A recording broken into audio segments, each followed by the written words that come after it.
Well, you will recall at the end of our last session, we were talking about how, Carl Rogers saw the outcome of psychotherapy as leading a person to go through a series of stages. In fact, we talked about 10 stages. And part of the end of that, of course, is the person becomes a more fully functioning person. What's interesting about that is that Rogers is one of the very few people who actually posited that there were a whole series of kind of unravelings of personality that occurred if you successfully went through psychotherapy. And he kind of documented all of those items in the 10 groups that we talked about yesterday. Now, what Rogers then said was that if this entire process really works, then people will become more existentially what each individual really is. And as you know, he was a real believer that, each person really is unique. I mean, you discover yourself. Part of the process of going into psychotherapy in his system was for you to become more sensitive to yourself, for you to be more appreciative of your own uniqueness. And he thought that if you come out of this, in an ideal way, then you become what he described as a fully functioning person. And he said that you can tell some things about whether someone is a fully functioning person because they have certain characteristics. And as you'll see, the first one is that these people are open to experience. And that means that people can allow multiple stimuli into their lives, that they can be open to new adventures.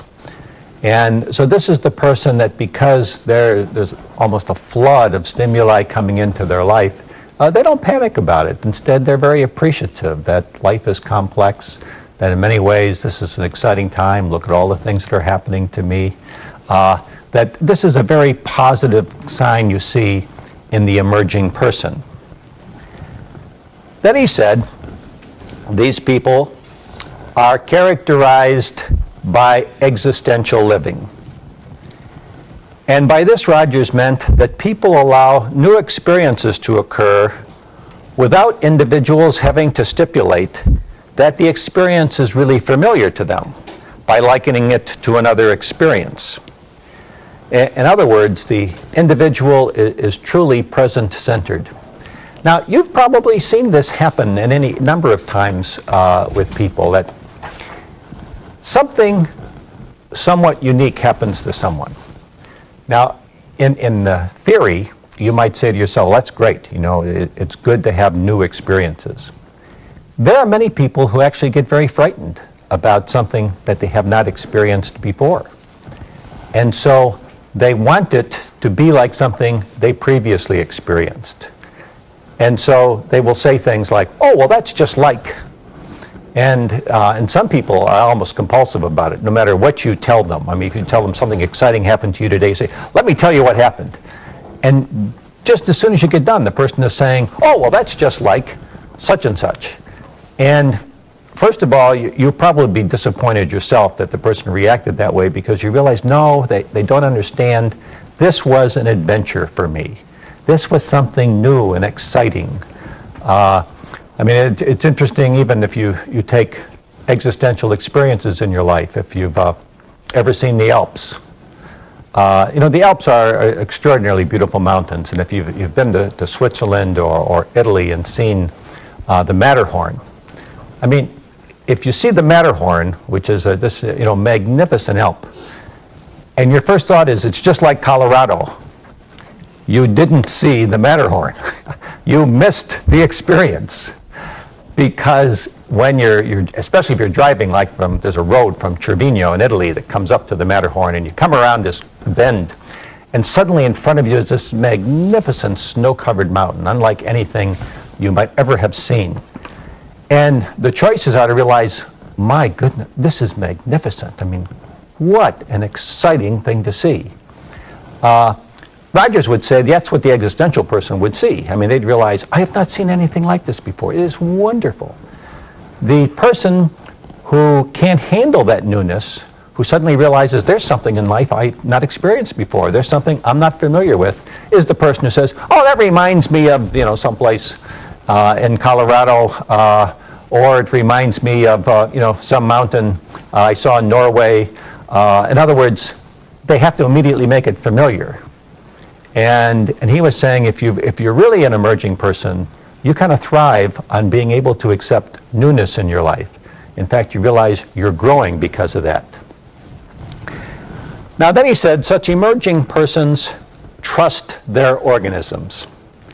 And he meant by this that people trust their experiences and their sense of being in tune with their experience.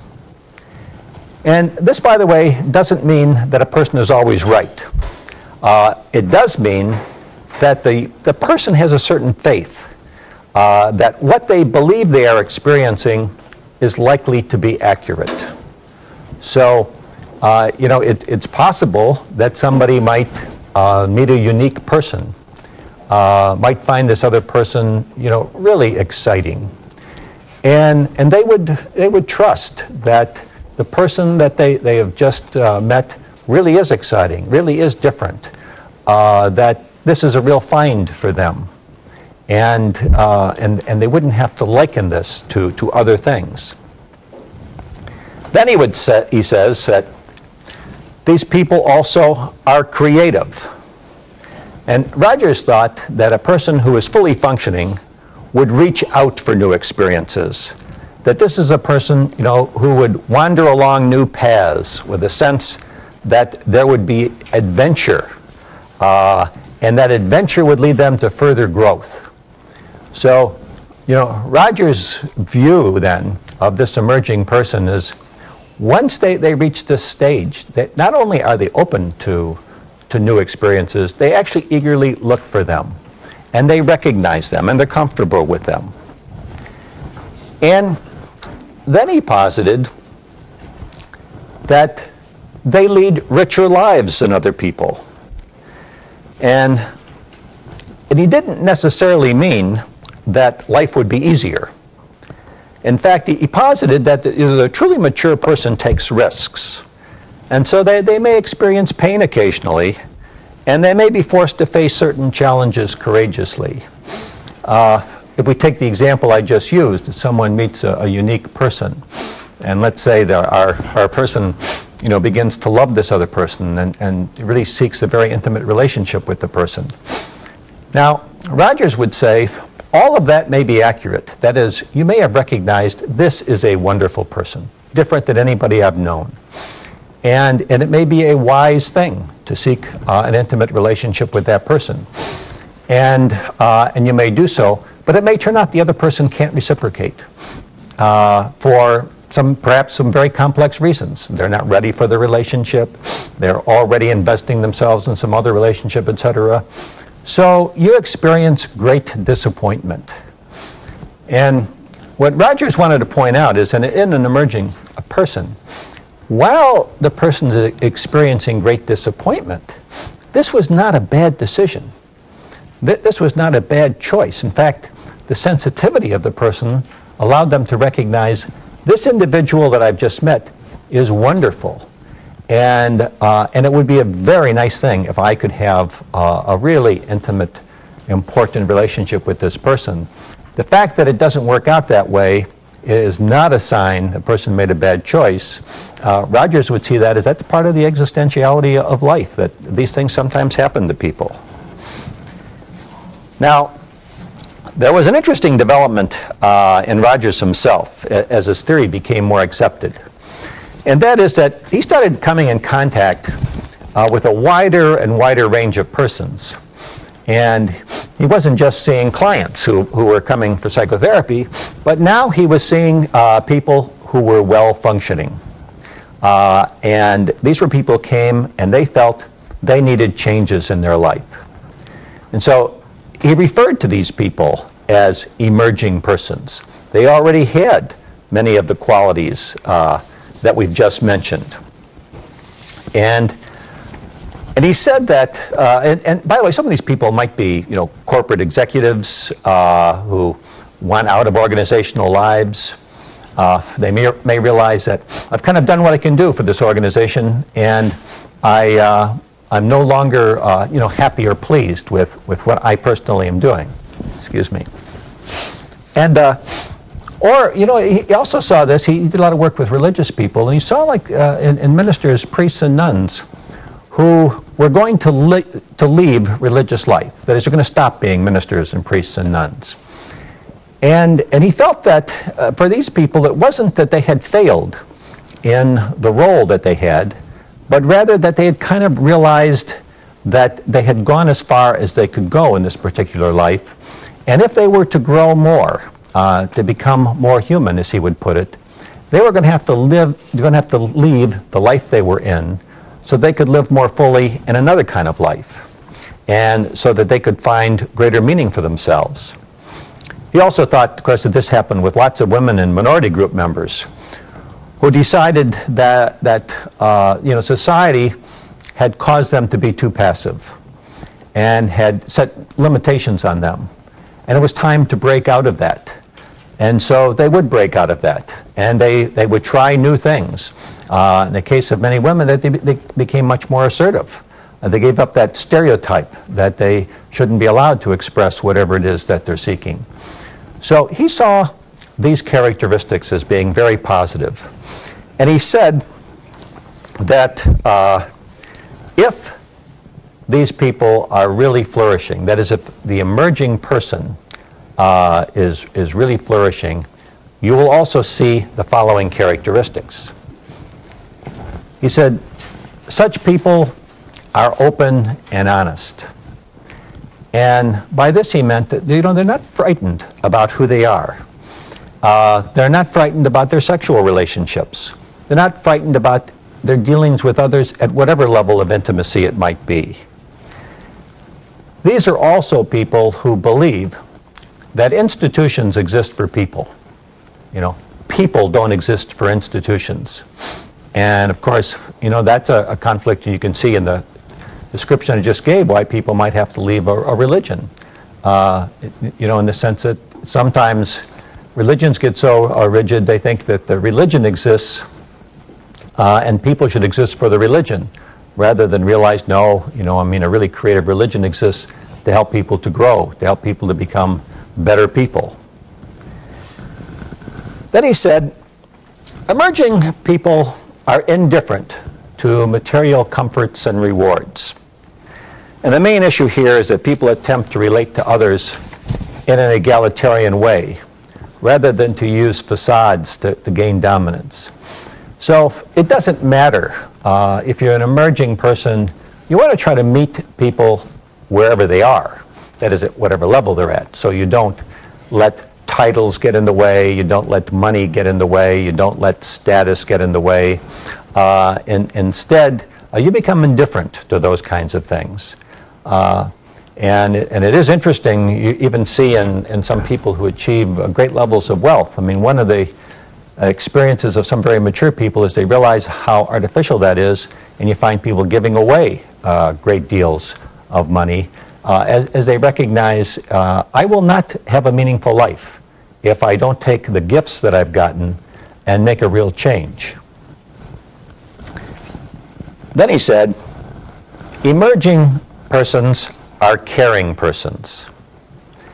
And this actually is an interesting concept in Roger's own development. He described caring people as having a deep desire to help others and to be true contributors to society. He also said that these people may be suspicious of the helping professions.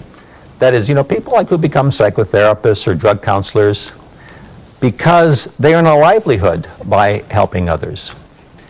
And he felt there really are two kinds of therapists, at least certainly two kinds of therapists or counselors. Some of them are people who themselves are emerging people. They really do care about the people who come into their offices. They're doing this particular work because they have a talent in doing it. They're very effective in doing it. They're very sensitive to the people they work with. He felt there are other people who get into the field because it's an enjoyable field. And because they like listening to others, they may even live vicariously through the clients that they have. And they like the idea that they earn a nice living from it.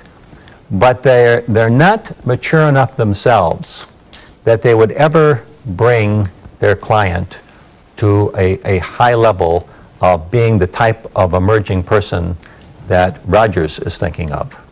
And so, later in his career, he was very critical of a lot of people who were doing therapy and thought they hadn't at all developed far enough themselves that they should be involved in this activity. Then he said, emerging persons have a deep distrust of cognitively based science and a technology that uses that science, as he saw it, to exploit and harm both nature and people. And of course, we have lots of people here, today who feel the way Rogers does, that science at times exploits. Now, what he specifically meant is that for him, truly meaningful discoveries about people, involved feelings. That you had to understand feelings. And he observed that, some people were trying to learn more about people through laboratory experiments, and he meant, learning about people's behavior. And he felt that that kind of research had become sterile. Of course, as you can imagine, this put him at odds with a lot of people in psychology who, of course, were designing studies in labs. And what he felt is that when people got to the point where they were only going to study observable variables, and you want to remember now, part of Rogers' career, people like Skinner were very popular. And so with people taking the position like the only thing that you really want to study is what you can see. And of course you got someone like Rogers who is saying the most important things that you study you can't see, that they're tied to the inner life of a person. And he worried too, he worried about ecology. He worried about the fact that we do all kinds of studies that perhaps are harmful to our ecology. And he felt that there is a need for a sensitivity, there is a need for a real maturity in people to move slowly in these areas and thoughtfully. He also said that emerging people have a trust in their own experience. And if you notice, a profound distrust of all external authority. And by this, he meant that people, must feel that the constraints of external reality actually are congruent with how they see life. And if not, he felt emerging people would refuse to obey laws and things like that. In other words, he felt, obviously, society's got to have laws. And laws are fine, as long as they make sense. And as long as they don't get in your way as you are trying to become a better and better person. That laws, should kind of be guideposts. And for some people, laws are constraints that are necessary. But he felt that, there are some rules in society that simply are in the way and people should try to rebel against them. So you get people, you get Martin Luther King Jr., who realizes that the civil rights of black people aren't there. And this is a terrible constraint. We are not going to agree to go with this. Or you get the wonderful example of Rosa Parks. I mean, a woman gets on a bus and says, there is no reason why I should have to sit in the back of the bus. This is an unreasonable request, especially if there are no seats in the back of the bus and there are seats in the front of the bus and they're empty. And so Rogers was saying, when people begin to realize, and you have to be very mature in a way to understand this, he was saying, you realize you do not continue to obey laws that make no sense and in fact interfere with your own personal growth, or they interfere with your own sense of integrity. And this, of course, was tremendously important that he state this and that he begin to promote this kind of culture at the time in which he did. Then he said, emerging persons are always in process. And so he believed that the fully functioning person is always growing, and that such people wish to change unjust political and social situations. And he also thought that people would take significant risks to do so. So he was someone, for instance, who would see a Nelson Mandela as the kind of person who, at great personal risk, with little likelihood of succeeding, but recognizing a deplorable situation in his country, decides to challenge it. And Rogers, saw this as kind of the height of someone who has grown, has emerged, who understands that my experience of life tells me that I should not let life remain as it is, and I am even willing to take very, very significant risks in order to change things. Now, Rogers also, in the midst of all of that, also developed a system for trying to measure whether or not people who underwent psychotherapy, went through all these stages, really grew. And while we'll take some of these mechanisms or some of these exams, like in when we study tests, psychological tests, there's one I'm going to talk about now because it's so relevant to this theory. And this test is called a Q-sort. And anyone here familiar with Q-sorts? Do you know what okay. Now, what a Q-sort is it's a series of questions on cards. Get a stack of cards, and the cards simply have a statement. And the statements might be, I am always happy. I am very outgoing. Much of the time I'm sad. I love to be with groups. I am very frightened of being in groups. I like to go to school. I find learning a challenge. I find learning uninteresting. So you get all these cards, and you sort them from the first to the last, and so it's a forced choice. Describing yourself. You have to take the card you think is most like you, and you make that first, and then you go second, third, fourth, and you go till you get to the last card. And so the last card is, of all of these statements in here, it is the thing least like you. Now, so this is what we would call your real self. Now you do the sort a second time.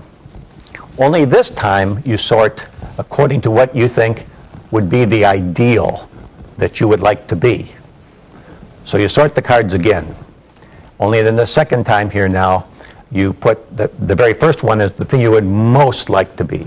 And the second and third, etc., other things you most would like to see as part of your personality until you get to the end with the last card, of course, being the thing you least want to see as part of your personality.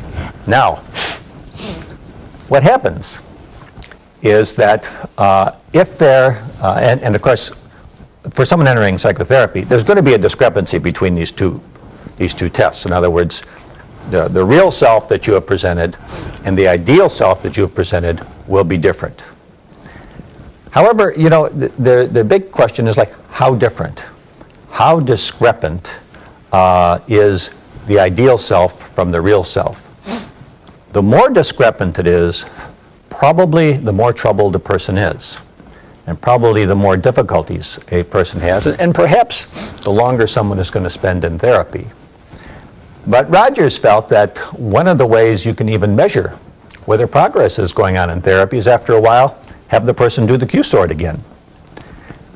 Sure. Ms. Lee? I have a question about that. How can we make tests like that an accurate means of measuring a person's character when most people already know to put the best things first, whether it's accurate or not? They manipulate. Mm-hmm. Well, okay, yeah, a very tricky issue. So you're saying that someone who is just socially sharp might, kind of describe themselves the way they think someone would want. Yeah. And so if you're the person giving the test, you have to spend some time with the individual and saying, it's very important that you be thoughtful, that you do this in such a way that this describes how you really see yourself.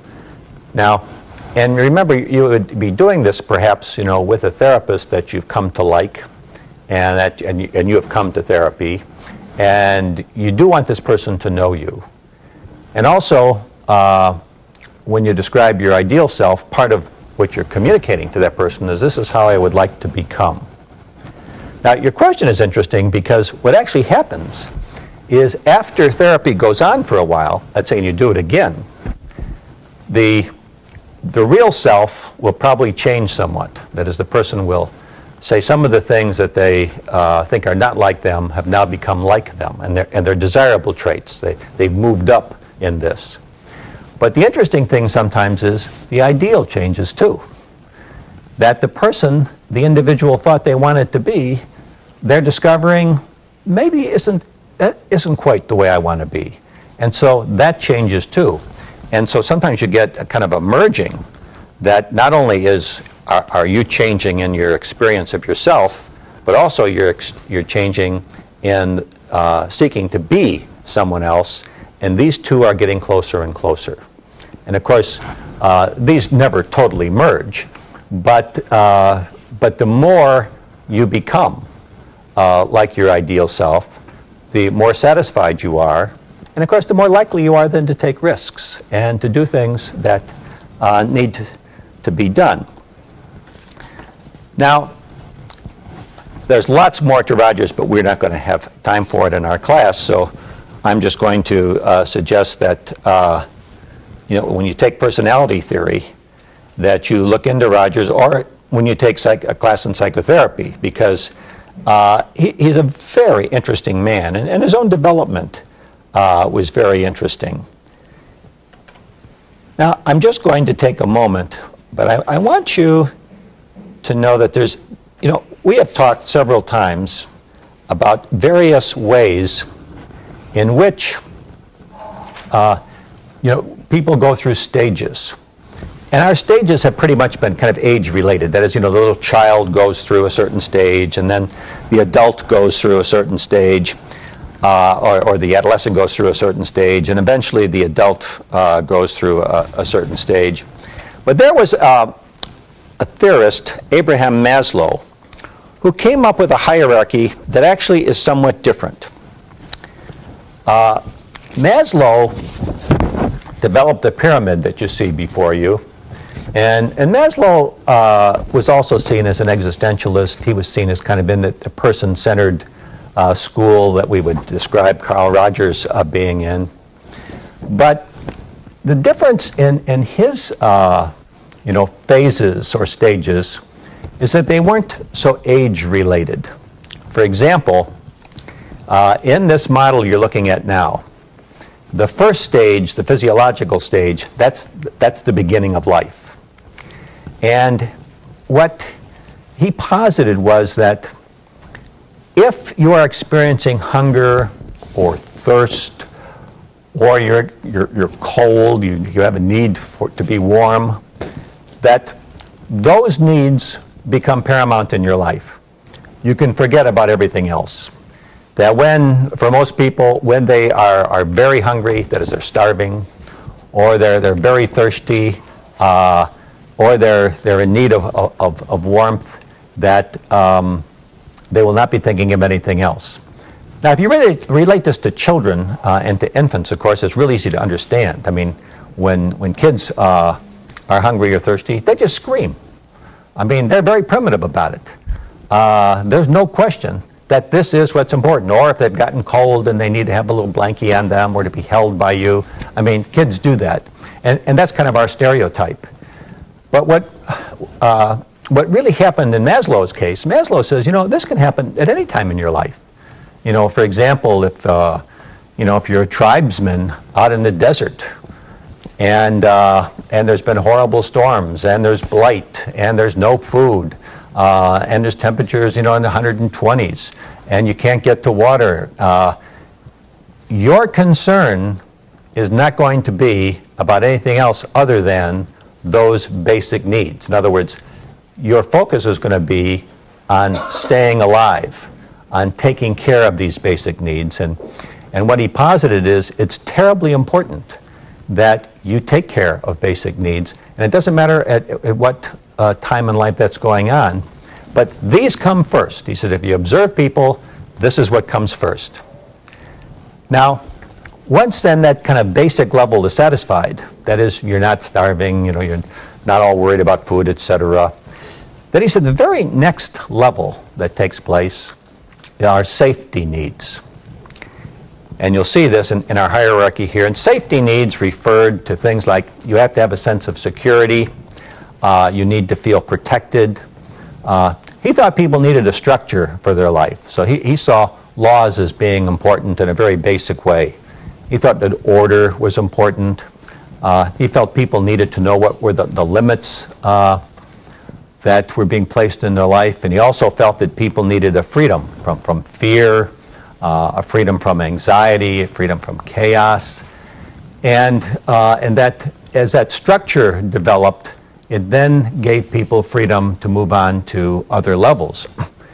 Now, again, it's easy to see this, in the case of children, that you see the children need to feel safe, and we always place limits and structures on kids, and we try to interpret the world to them.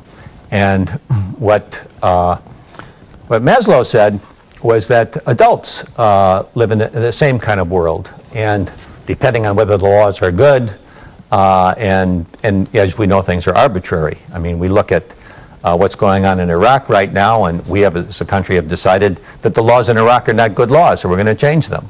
And we'll find out soon whether the people in Iraq actually think that way. But it's clear that that's a very basic level. I mean, it's the law of that land, and the question is, do people feel that this is enabling to them, or do they feel that they are really in opposition to this? Now also, you could have a person who's really quite mature, but once something like this is taken away from them, then they immediately go back to functioning at this level. You can imagine, right now what it's like if you are in the armed forces and you're in Iraq. Terrible temperatures there, very scary. It's questionable what laws there are. It's questionable if there are laws that people are paying any attention to them.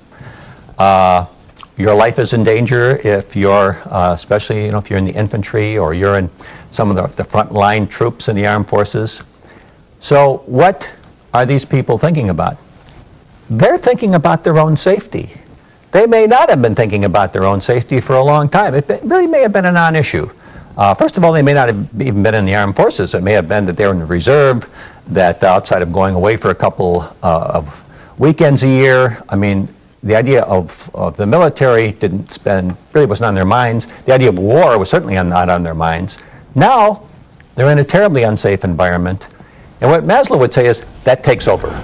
When that happens, you're not concerned about any more sophisticated level of functioning, that you have to overcome that, and you have to have reassurances in that area before you can move on to the next stage.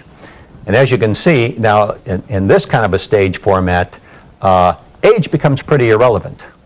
Instead, it's the experience that determines whether you can move on. So now, I should, by the way, have showed you that hunger, thirst, and warmth were in the first stage, that we had safety needs. And as you could see in the second stage, having freedom from fear and anxiety and chaos, is just terribly important. Now, if you're in the armed forces, you think about it right now and you're stationed in Iraq, you are not free from fear unless you're psychotic. I mean, you have a reason to fear. You are not free from anxiety. I mean, existentially, you do have to worry about your life, and you may have already seen friends of yours who have either been harmed or have lost their lives. And you've seen people who are natives of Iraq who have lost their lives. So you realize, this is very serious. And there's a certain chaos. On one hand, and in fact, in that particular war, there's chaos because you have children who run and blow themselves up, and take out other people with them. So the environment is so frightening that becomes totally absorbing. Now, this can also happen, by the way. You don't have to go off to another country to a war. I mean, you can live in a part of the city where there's great fear, where there's danger, where you worry all the time. And if that's the case, then what Maslow would posit is, not only is that tragic, socially speaking, that one has to live with such fears, but actually developmentally, you're not going to be able to deal with more mature issues because your environment won't allow it. That is, these issues will be all absorbing. Now, then he said, if you do overcome this, then you move to another stage that he labeled belongingness and love. And he distinguished two kinds of love that occur at this time. He had what he called D-love, which he labeled deficiency love. And he defined this as a selfish concern with seeking love from others. In other words, in this view, D-love means that I really seek to be involved with others so they will love me. I need them to care for me. I need them to be responsive for me. But the focus is very much on me and what I can get. And then he contrasted this to be-love, being love, which was the mature love of being able to be intimate with another person.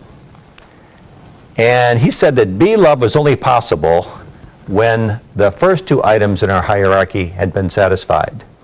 So if you're worried about being safe, or you're worried about starving to death, you're not going to be all that worried about loving other people.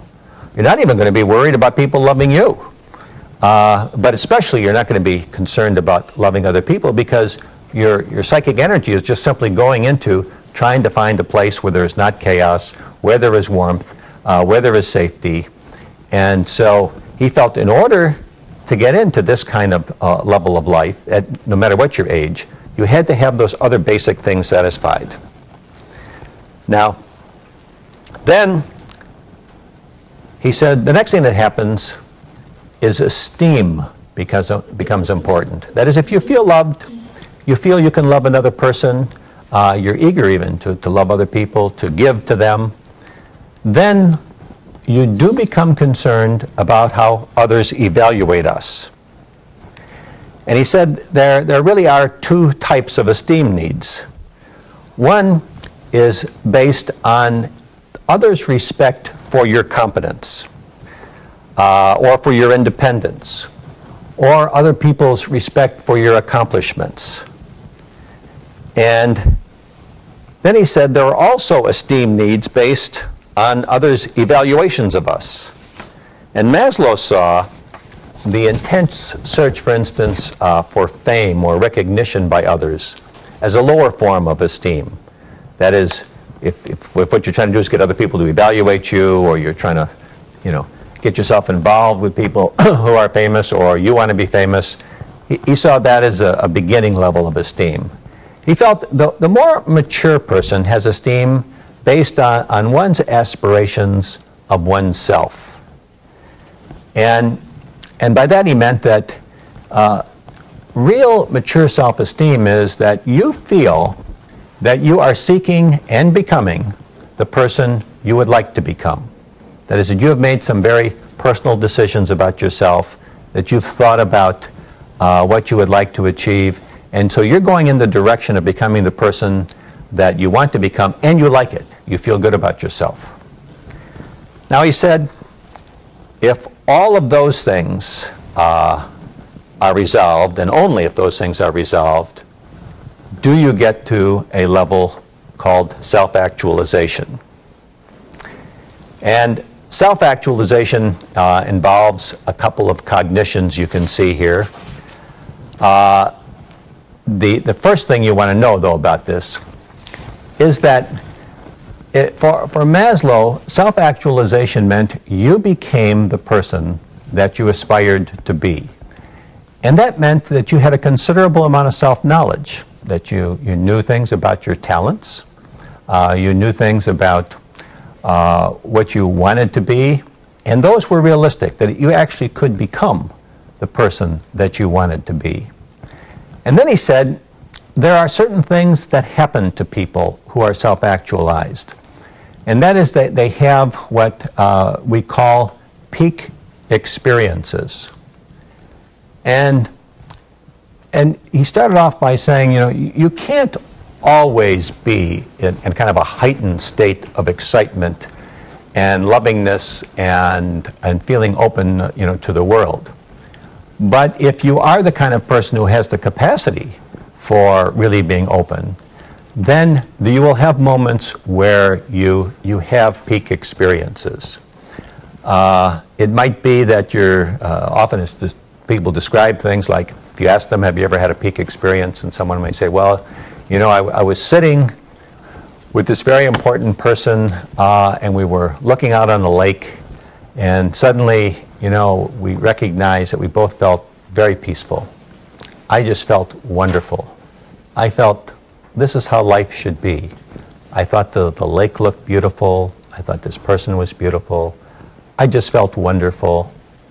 And Maslow would describe this as a peak experience, meaning that, you know, you are absorbed in some aspect of life that is absolutely wonderful, that you feel tremendously fulfilled, and that these kind of peak experiences, you know, come in various ways. And only a really mature person can really have the experience. Did any of you happen to watch the hockey game last night? 7th game. Oh, good students. You weren't watching the hockey game. 7th game of the Stanley Cup. Typical of all sporting events. After the event's over, Tampa Bay won, by the way, and they start interviewing the stars of the series. And, you know, these sports people always have stereotype questions, so they always put a microphone in front of someone. They say, is it how you thought it would be? And so often the person says, well, I don't know. Like the expectation of the sports reporter is, you've just accomplished this amazing thing. I mean, here you are, you've just won the big championship in your field, and you've just been voted the most valuable person in this effort. And you realize the person, first of all, was so intense about all this, and they're not reflecting. They're into a mode of doing that they haven't been able to experience what happened. And the sports reporter always wants the person to say, this is the greatest thing in my life. And often the people don't say that. Now, number one, it may not be the greatest thing in their life. Number two, they may not have the capacity to even appreciate their own accomplishments. It's also quite possible that this was so important to them, they're almost frightened to allow themselves to experience, you know, I actually accomplished what I wanted to do. I've actually risen to the tops in my field, and I have been the most successful of the people here. It takes a special person to be able to experience that and realize, this is truly wonderful. I mean, I really enjoy this. But that's not easy. And so often peak experiences are moments that are had more quietly, where you're simply with someone that you love, or you have some experience of nature, as I mentioned, like, you know, seeing a beautiful setting and suddenly realizing that this goes beyond just seeing a beautiful setting. This goes to the point where I feel very, very comfortable, very happy, very good about my life. Now, I wanted to take this simply to give you a sense that not all systems of stages necessarily have to be, you know, that you experience this at age 1, you experience this at age 2, and this at age 3, etc. In the case of Maslow, what he was able to, you know, to show And what he tried to put forth was that you can leave that stage, but you don't necessarily leave it permanently. It's not like you went from stage 1 to stage 2 and now you'll never experience stage 1 again. And therefore, even though you get to the stage of self-actualization, life is such that things can happen to you that you can be catapulted back to the very first stage. That you can be catapulted back to, all you have to do is, a great example I think in our time right now is all you have to do is go to war. And all of a sudden, you're not looking for peak experiences. You're not looking for this beautiful mountain or this wonderful relationship with someone. You're looking simply to exist and to stay alive. And he would posit that, or if you lost all your money, for example, would be another example. You might be flourishing, you might have had peak experiences, but something happens. You make a terrible investment, all of your money is gone, you become injured, you can't do your job, all of a sudden you're living in poverty. Then you're not going to be someone who's likely to be experiencing the same things that you experienced when life was going so much better for you. And that's a very different concept than saying if somebody begins to focus on earlier life events, it's because they regressed. As we would have said with Erickson or with Freud, that someone regresses. Even some of that is in Rogers. But here we have a person who's simply saying to us that there's a certain way life evolves. And you really do have to attend to certain things before you can attend to other things. Now, Maslow, of course, also would have posited that, most people don't get out of this stage. That is, they don't get out of some of the lower stages. Getting to be a self-actualized person is not a simple task, but it's a very important task. And Maslow felt, too, that, in psychotherapy, for the most part, you almost presume the first 2 stages. That is, someone who's mature enough to come into psychotherapy is probably at least at stage 3. That is, they're coming into therapy because of interpersonal difficulties, because they haven't learned to love other people, and maybe they're at that level even where what they really want is other people to love them. And so that's what they have to work on in therapy. And if they get through that, then they may get to the level of working on esteem needs. They may get to the point of recognizing that the important person to esteem you is you. That putting a lot of energy into having other people have esteem for you may be an unnecessary life experience, and also it may be something that's not worth pursuing. But until you become comfortable with all of that, you won't really be in that last stage. And if you are in that kind of existential world, that is the world of real self-actualization, you won't be in therapy anymore. You don't need therapy. I mean, you've got to the point where you trust your experiences, you trust yourself, and that will lead you on. Any questions now about this? Because we're going to shift gears at this time, so I want to be sure we've covered this. Okay, if there are no questions, we're now going to go into the next phase. And, we went through the psychodynamic phase, we went through the person-centered phase. Now we're going to go into the cognitive behavioral phase.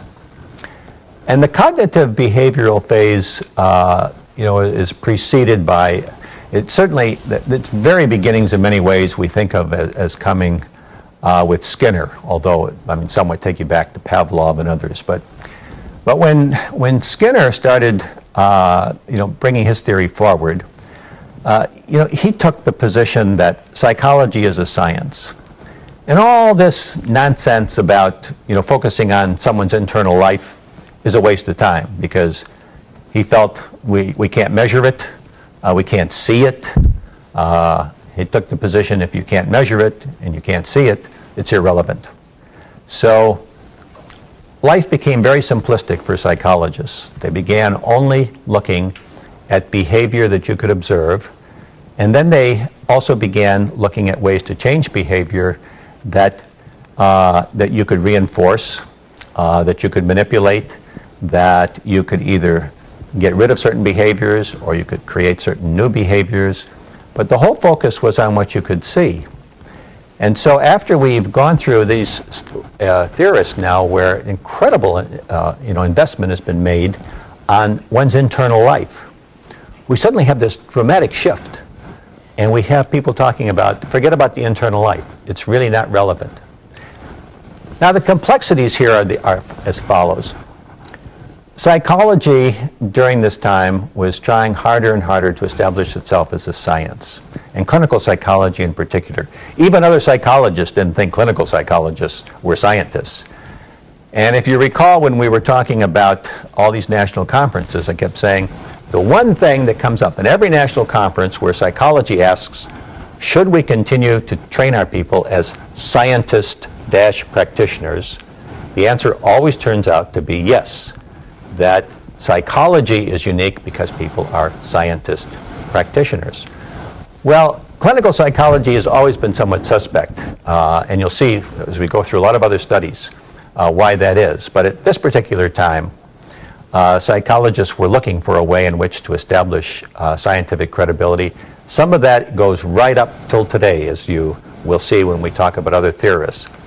But Skinner gave people an easy way. First of all, you just had to look at some behavior, which, as you know, we called stimulus. And then you just had to look at a person's response to it. And if you didn't like the response, then you had to start thinking about ways in which you could change the response. And there were some therapies, actually, that even developed from this that worked very well. We found that with very regressed patients, for instance, in state hospitals, people developed what were called token economies. Token economies were simple rewards. The patient behaved in a certain way. The patient might be literally given tokens.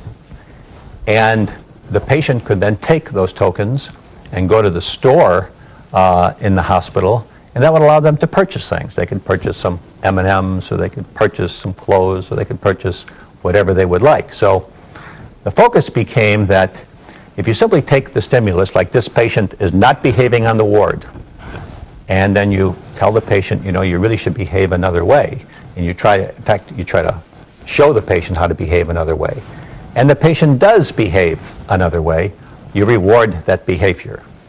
You pay no attention to what the patient is thinking. You make no attempt to find out what was this person thinking that led him to behave so bizarrely to begin with. That became irrelevant. Now, we also found that worked with certain childhood disorders. That is, if you learned that a child was doing something that we saw as maladaptive, and you found ways to reward the child, amazing. The child actually begins to change. So we found in some paradigms that in a simplistic way, you did not have to pay any attention to the internal life of someone, that you actually could make behavioral changes. Now, why that was important is because it was easy to study. Psychologists could actually do these studies and then see which rewards worked the best and which behaviors could be changed and which couldn't. Now, we're going to take a break now. When we come back, we're just going to say a couple more things about Skinner, but then we're going to go on to the people who really have changed things, and that is the people who bring in the cognitive part of life. But let's take a break for a few minutes.